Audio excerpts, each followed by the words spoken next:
Selamat datang kembali di channelnya Didi Opa, yang Didi Dermayu atau Didi Karwek sama aja ya. Dan di kesempatan kali ini Didi bakal jawab satu pertanyaan dari teman-teman calon pekerja migran Indonesia, yaitu dari akun @arvenperdana9281 yang nanyain, Mas, biasanya kalau di phishing katanya dapat fasilitas seragam kerja kayak jaket, celana gitu nggak, Mas, katanya. Soalnya perkiraan bulan 2 mau terbang. Oke, yang pertama selamat buat Mas Arven Perdana nih ya, yang sudah mau terbang mungkin 2 bulan lagi. Dan Didi selama di Korea, khususnya di sini ya, di perusahaan ini, dan Didi belum pernah pindah kerja, hanya dipindahkan tempatnya saja. Itu belum pernah dikasih seragam. Tapi untuk pekerja baru ya, untuk yang lain dikasih gitu. Ya entah mungkin nasib Didi gitu kan. Giliran pembagian seragam karena Didi katanya sudah, itu Jacob Box karena Didi sudah punya, jadi dilewatin gitu ya, entah kenapa gitu. Didi bukan merasa nggak adil gitu, memang justru itu sebuah keadilan mungkin gitu. Tapi ya ada yang dapat, ada yang enggak, seperti yang sudah Didi jawab dalam komentar balasan ya, yaitu tergantung bosnya gitu, ada yang dapat, ada yang juga yang tidak gitu kan. Nah, tergantung juga ada senior Indonesianya apa tidak gitu. Kalau ada senior Indonesianya itu biasanya ya dimintain gitu kan, kayak diomongin sama Sajang gitu, bos, di musim dingin ini gitu, mohon untuk disediakan ataupun kami minta pakaian kerja di musim dingin karena kami tidak mengerti membelinya. Nah, karena Didi dikiranya sudah mengerti membelinya, makanya Didi sudah punya 2 seragam. Dan bukan seragam sih, ibaratnya baju pelindung untuk musim dingin saja gitu loh. Kalau seragam kan samaan ya. Ya kalau Didi beli sendiri gitu, karena Didi orangnya nggak mau menyusahkan orang lain itu dengan meminta gitu ya, walaupun sebenarnya kalau dikasih ya mau juga gitu, tapi secara ini kalau masih bisa beli gitu, ngapain minta gitu kan. Tapi ya mungkin sebagian besar orang juga berpikir kalau bosnya nyediain ngapain juga beli, iya bener gitu. Tapi kalau nggak dikasih ya, satu kali ngomong nggak dikasih, 2 kali ngomong nggak dikasih, nah apa kita nggak malu juga lama-lama kan ya. Jadi sekali lagi, kalau untuk masalah fasilitas itu, seragam kerja atau Jacob Box ya, itu tergantung. Kalau fishing itu tergantung dari sajangnya. Tapi kalau misalkan biasanya sih ada yang dikasih ya, rata-rata mungkin dikasih, mungkin Didi doang yang ngerasain yang dikasih mungkin.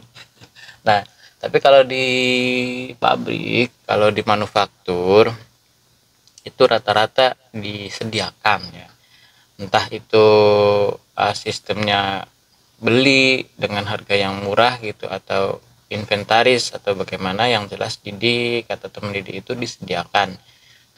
Yang jelas Jacob Box-nya beda sama yang di manufaktur, sama yang di fishing itu beda ya, karena kalau yang di fishing itu tebel buat nahan dingin di luar kerjanya. Tapi kalau manufaktur itu karena dia di dalam ruangan, jadi menyesuaikan suhu di dalam ruangan itu jadi ya agak tipis gitu.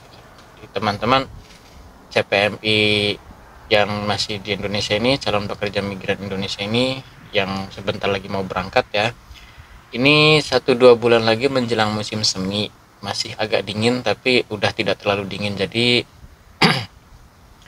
membawa jaketnya ataupun membawa pakaian kerja musim dinginnya itu sedikit saja, jangan terlalu banyak. Mungkin 1 jaket cukup lah, kalau kata Didi 1 jaket, karena jaket itu nggak terlalu sering dipakai kalau apalagi manufaktur ya. Kalau fishing juga Kalau udah musim semi itu tidak terlalu dingin.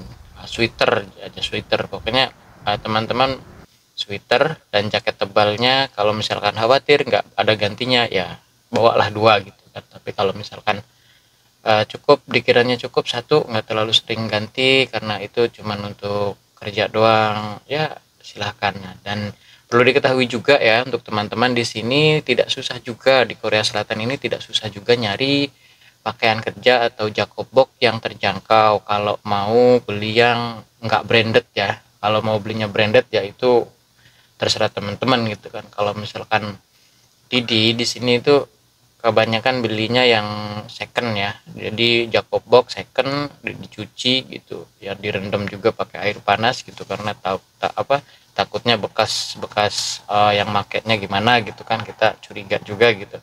Karena apalagi yang rentan, tubuhnya itu rentan sama penyakit ya, karena kita tahu sendiri yang namanya kesehatan itu harus dijaga sekali.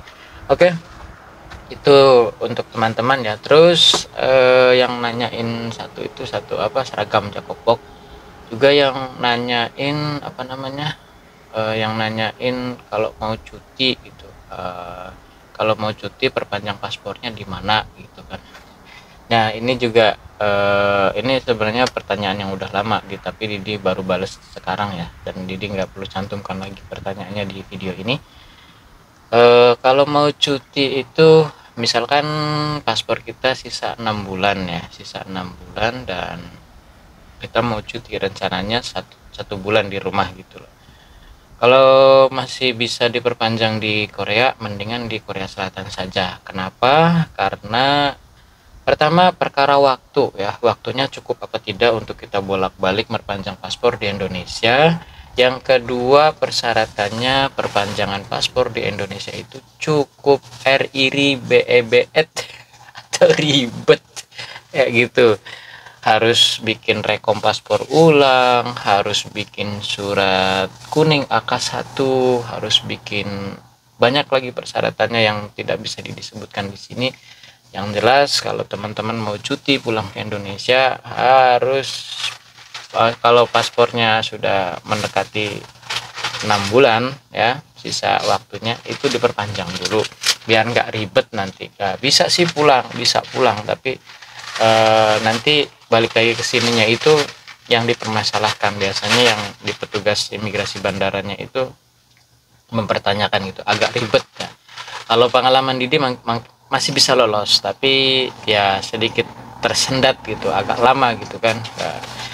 Nah, walaupun sedikit agak terbantu dengan ID card atau ya ID card Korea, KTP Korea kayak gitu. Oke, teman-teman ya, dua pertanyaan ini Didi sudah jawab, dan the next ada pertanyaan lagi dari Instagram. Kayak apa pertanyaannya? Ya, jangan lupa subscribe dan dukung terus channel Didi biar lebih berkembang dan bisa menghadirkan video-video yang bermanfaat untuk teman-teman semua. Salam sukses, PMI Korea Selatan bisa.